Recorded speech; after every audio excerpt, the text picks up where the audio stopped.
तो ये शरीर को अंदर से काफ़ी कमज़ोर बना सकता है और फिर ब्लड स्ट्रीम में पहुंचकर इन्फेक्शन फैलाने लगता है। प्रॉपर ट्रीटमेंट यही है कि लगातार 3 से 4 दिन तक बुखार रह रहा है और सिम्टम ऐसे ही हैं जैसे खिचड़ी, दलिया, दूध दलिया, बहुत ज़्यादा तेल मसाले वाला खाना रिकवरी को स्लो कर देता है। तो 14 दिन का, 8 दिन का कोई एंटीबायोटिक कोर्स हुआ।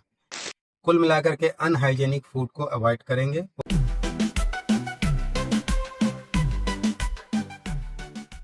आजकल टाइफाइड फीवर बहुत कॉमन हो गया है। कई लोगों को लगता है कि बस साधारण सा बुखार है, 2 गोली खाएंगे और ठीक हो जाएंगे। लेकिन सच बताऊं, अगर इसे शुरू में सीरियसली ना लिया जाए तो ये शरीर को अंदर से काफ़ी कमज़ोर बना सकता है। बात करें टाइफाइड होता कैसे है, तो टाइफाइड ज़्यादातर गंदे पानी से, कंटामिनेटेड फूड से, बाहर खुले में जो कटे हुए फल बिक रहे होते हैं उनको खाने से होता है। कुल मिलाकर के अनहाइजीन खाना खाने से टाइफाइड होता है। इसका कारण होता है एक बैक्टीरिया जिसे सैल्मोनेला टाइफी कहते हैं। ये बैक्टीरिया पेट के रास्ते से शरीर में जाता है और फिर ब्लड स्ट्रीम में पहुंचकर इन्फेक्शन फैलाने लगता है। शुरुआत में इसके सिम्टम बहुत कंफ्यूजिंग से होते हैं, जैसे हल्का हल्का बुखार होगा जो दिन प्रतिदिन बढ़ता रहेगा। कमजोरी ऐसी होगी कि उठने का मन नहीं करेगा। जॉइंट्स पेन इस फीवर का मुख्य हिस्सा है। पेट दर्द होगा, कभी कभी कब्ज हो सकता है, कुछ केसेस में दस्त भी हो सकते हैं। कुछ केसों में लोगों को ड्राई कफ की भी शिकायत हुई है और कई बार लोग सोचते हैं कि मौसम बदलने की वजह से हो रहा है। लेकिन अगर लगातार बुखार बना रहे तो इसे इग्नोर बिल्कुल मत कीजिए। सबसे बड़ी गलती लोग क्या करते हैं कि मेडिकल स्टोर जाते हैं, पैरासीटामोल लेकर के खा लेते हैं। 2-4 दिन अगर नहीं ठीक होता है तो फिर खुद ही एंटीबायोटिक लेकर के भी खा लेते हैं। 2-4 दिन में बुखार खत्म हो जाता है तो दवा बंद कर देते हैं। बस यही गड़बड़ हो जाती है। टाइफाइड का बैक्टीरिया पूरी तरह खत्म नहीं होता, फिर से इन्फेक्शन दोबारा लौट सकता है। इसलिए प्रॉपर ट्रीटमेंट यही है कि लगातार 3 से 4 दिन तक बुखार रह रहा है और सिम्टम ऐसे ही हैं तो डॉक्टर से मिलिए, जरूरी टेस्ट कराइए। डॉक्टर जो एंटीबायोटिक का कोर्स दें उस कोर्स को पूरा कीजिए, बीच में दवा बिल्कुल भी नहीं छोड़िए।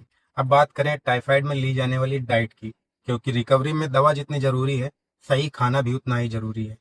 टाइफाइड में पेट और आंतें काफी सेंसिटिव हो जाती हैं, इसलिए कोशिश करें कि खाना हल्का हो, सॉफ्ट हो और आसानी से पचने वाला हो, जैसे खिचड़ी, दलिया, दूध दलिया अगर सूट करता है तो, दही चावल, मूंग दाल, सॉफ्ट रोटी, उबला आलू, बॉइल्ड वेजिटेबल, बनाना, एप्पल की प्यूरी, पपाया जैसी चीजें अच्छी रहती हैं।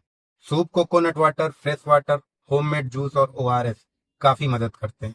दिन भर थोड़ा थोड़ा करके खाइए, एक साथ बिल्कुल मत खाना खाइए, जिससे पेट पर दबाव पड़ सकता है। अब बात करें क्या अवॉइड करना है। जो खाने का सजेशन है ठीक उसका अपोजिट अवॉइड है। Deep fried food, spicy food, fast food, chowmein, burger, pizza, पकौड़े, ज़्यादा चाय, कॉफ़ी, कोल्ड ड्रिंक और अल्कोहल तो बिल्कुल भी नहीं। इन सब चीज़ों को अवॉइड करना है। बहुत ज़्यादा तेल मसाले वाला खाना रिकवरी को स्लो कर देता है। बाहर का खाना कुछ समय तक अवॉइड करना ही टाइफाइड के केस में बेहतर है। सबसे ज़रूरी चीज़ों में है पानी। ये सबसे ज़रूरी चीज़ है। टाइफाइड में डिहाइड्रेशन जल्दी हो सकता है, इसलिए दिन भर में पर्याप्त पानी पीते रहें। कोशिश करें फिल्टर्ड पानी पीने की, अगर उपलब्ध नहीं है तो बॉइल्ड वाटर सबसे सेफ रहता है। ओआरएस ले सकते हैं, लेमन वाटर ले सकते हैं, कोकोनट वाटर यूज कर सकते हैं और सूप भी बॉडी को हाइड्रेट रखने में मदद करते हैं। एक चीज़ और है, बहुत से लोग फीवर उतरते ही नॉर्मल लाइफ में वापस कूद जाते हैं। जैसे 14 दिन का, 8 दिन का कोई एंटीबायोटिक कोर्स हुआ, उसके बाद बुखार तो 2-4 दिन, 5 दिन में ही ठीक हो जाता है। लेकिन कोर्स पूरा कर लिया, कोर्स पूरा करने के बाद तुरंत वापस की ज़िंदगी में लौट जाते हैं। जैसे हैवी एक्टिविटी, जिम शुरू कर देना, बाहर का खाना जिसको अवॉइड कर रहे थे फीवर में वो सब शुरू कर देना, लेट नाइट एक्टिविटी, पार्टी वगैरह शुरू कर देना। ये सब नहीं करना है, क्योंकि बॉडी अभी भी अंदर से रिकवर हो रही है। टाइफाइड के कोर्स के बाद कम से कम 2-3 हफ्ते शरीर को पूरा आराम दें, न्यूट्रिशियस डाइट दें, वरना कमजोरी लंबे समय तक बनी रह सकती है। अब बात करें प्रिवेंशन की, वो सबसे आसान है और लोग वही इग्नोर करते हैं। हमेशा साफ फिल्टर्ड पानी पिएं, फिल्टर्ड ना हो बॉइल्ड पानी पिएं। खाने से पहले और वॉशरूम के बाद हाथ जरूर धोएं। कटे हुए फल जो खुले में बिक रहे हो उसको अवॉइड करें। कुल मिलाकर के अनहाइजेनिक फूड को अवॉइड करेंगे उतना बेहतर रहेगा। अगर घर में किसी को टाइफाइड हुआ है तो उसकी पर्सनल हाइजीन और हैंड वॉश हाइजीन का भी ध्यान रखें, क्योंकि ये इन्फेक्शन दूसरों लोगों तक भी फैल सकता है। और जिन जगहों पर टाइफाइड बार बार होता है या मेजॉरिटी में हो जाता है, वहाँ पर डॉक्टर की सलाह से वैक्सीनेशन पर भी विचार किया जा सकता है। हालांकि ये बहुत बड़े स्तर की बात है, जैसे पेंडेमिक वगैरह। तो ऐसी स्थिति होती है तब वैक्सीनेशन की बात हो सकती है।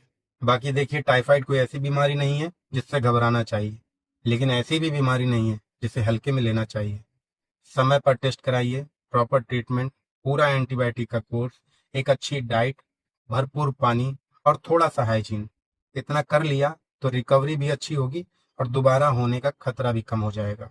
याद रखिए, अपनी बॉडी के सिग्नल्स को इग्नोर मत कीजिए। मैंने हमेशा बताया है कि बॉडी बीमार होने से पहले सिग्नल्स देती है, बस उन्हें समझने और पहचानने की देरी है। जानकारी अगर यूजफुल लगी हो तो इसे अपने परिवार, अपने दोस्तों के साथ शेयर कर दीजिए, क्योंकि थोड़ी सी अवेयरनेस किसी को भी बड़ी परेशानी से बचा सकती है। नमस्कार।